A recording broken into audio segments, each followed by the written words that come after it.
अब यहां देखो बच्चों कि इंटेस्टाइनल जूस में कौन कौन से एंजाइम पाए जाते हैं जो बचे हुए फूड को डाइजेस्ट करते हैं। इन एंजाइम्स के नाम देखो बच्चों, enterokinase, dipeptidase, amino polypeptidase, tripeptidase, sucrase या invertase, maltase, isomaltase, lactase, limit dextrinase enzyme, enteric lipase enzyme, nucleotidase, nucleosides phosphorylase. ये तो एंजाइम्स के नाम हैं बच्चों जो इंटेस्टाइनल जूस सिक्रीट करती है। इनके फंक्शन क्या है बच्चों, 1 by 1। सबसे पहले इंट्रोकाइनेज एंजाइम, ये फंक्शन मैंने कल बताया था। इंट्रोकाइनेज का काम क्या होता है बच्चों, इनएक्टिव ट्रिप्सिनोजन को ट्रिप्सिन में कन्वर्ट कर देना। ये इंट्रोकाइनेज एंजाइम का बेसिक फंक्शन होता है। क्लियर बच्चों। इसके बाद यहां देखो बच्चों, डाइपेप्टाइडेजेस, अमीनो पॉलीपेप्टाइडेजेस, ट्राइपेप्टाइडेज, ये सब बच्चों प्रोटीन डाइजेस्टिव एंजाइम्स हैं। इन तीनों में से कभी एक चूज करना पड़ जाए बच्चों तो आपकी एनसीईआरटी में केवल डाइपेप्टाइडेज का ही जिक्र किया गया है, इनका जिक्र नहीं किया गया, इसलिए इन सब में प्रेफरेंस दी जाएगी बच्चों डाइपेप्टाइडेज। ये सारे एंजाइम मिलकर के बच्चों किस पर एक्शन करते हैं, डाई एंड ट्राइपेप्टाइड्स।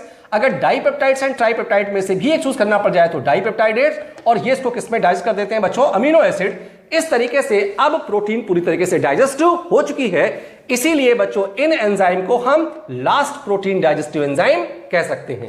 तो अब बताओ बच्चों, इंटेस्टाइनल जूस कौन कौन से प्रोटीन डाइजेस्टिव एंजाइम्स की करती है बच्चों, डाइपेप्टाइडेजेस, ट्राइपेप्टाइडेजेस एंड अमीनो पॉलीपेप्टाइडेजेस। लेकिन उसमें से एक चूज करना पड़ जाए तो डाइपेप्टाइडेज, क्योंकि वही तुम्हारी एनसीईआरटी में दिया गया है।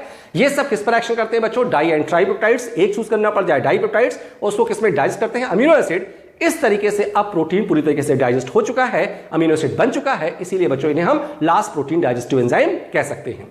कल बच्चों मैंने बताया था कि जो पैंक्रियाटिक एमाइलेज होता है वो स्टार्च को डाइसैकेराइड्स में कन्वर्ट कर देता है।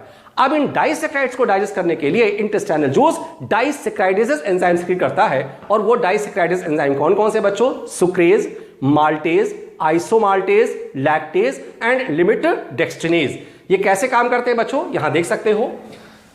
सुक्रेज या इन्वर्टेज बच्चों, इसी का दूसरा नाम इन्वर्टेज भी है। ये सुक्रोज पर एक्शन करता है और इसको डाइजेस्ट करता है ग्लूकोज एंड फ्रक्टोज। इन दोनों में केमिकल नेचर में थोड़ा सा फर्क है, एक में कीटोन ग्रुप्स, एक में एल्डिहाइड, वो आप जानते हो, नहीं तो केमिस्ट्री वाले सर से पूछ लेना। माल्टेज बच्चों माल्टोज पे एक्शन करता है, बनाता है 2 मॉलिक्यूल्स ऑफ ग्लूकोज, यानी केवल ग्लूकोज बनता है।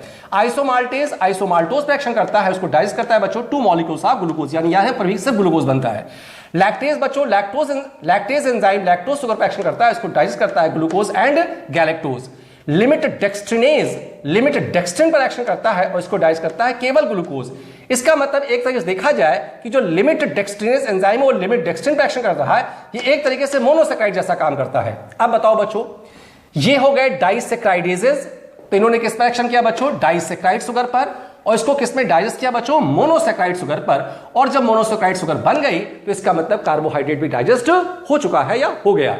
तो एक बार फिर से बच्चों, सुक्रेज, इसी का दूसरा नाम बच्चों इन्वर्टेज है। ये सुक्रोज शुगर पर एक्शन करता है डाइसेक्राइड शुगर पर, उसको कन्वर्ट करता है, उसको डाइजेस्ट करता है ग्लूकोज एंड फ्रक्टोज में।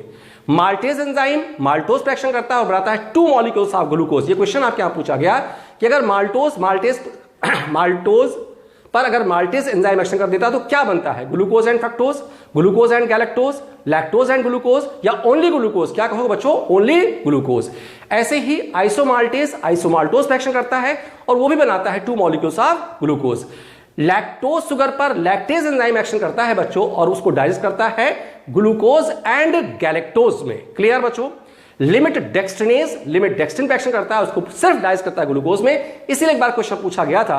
तो लिमिट डेक्स्ट्रिन को एक तरीके से हम मोनोसेक्राइड जैसी शुगर कह सकते हैं। क्लियर बच्चों। तो अब इन्हें कहेंगे डाइसेक्राइडेजेस, इन्हें कहेंगे डाइसेक्राइड्स और इन्हें कहेंगे मोनोसेक्राइड्स। और अब कार्बोहाइड्रेट भी पूरी तरीके से डाइजेस्ट हो चुका है। क्लियर बच्चों। इसके बाद एंट्रिक लाइपेज, ये फैट डाइजेस्टिव एंजाइम है, ये डाई एंड मोनोग्लिसराइड्स को डाइजेस्ट करता है किसमें, फैटी एसिड्स एंड ग्लिसरॉल। अब फैट भी डाइजेस्ट हो गया और आपको याद होगा जब fatty acids and glycerol digest हो तो बनता है 3 molecules of fatty acids and 1 molecule of glycerol. इसका मतलब एंट्रिक लाइपेज जो डाइग्लिसराइड एंड मोनोग्लिसराइड्स है उसको डाइजेस्ट कर दिया, अब फैट भी डाइजेस्ट हो गया। अब बच्चा बच्चों nucleic acid digestive enzymes. Nucleic acid digestive enzyme, इन्हें आप इंटेस्टाइनल न्यूक्लियस कह सकते हो। ये है न्यूक्लियोटाइडेज और दूसरा है न्यूक्लियोसाइड्स फॉस्फोराइलेज। ये किस पर एक्शन करते हैं बच्चों, इसके बारे में उसके तमाम सारे क्वेश्चंस हम आपको कल फिर बताएंगे बच्चों। Thank you very very much.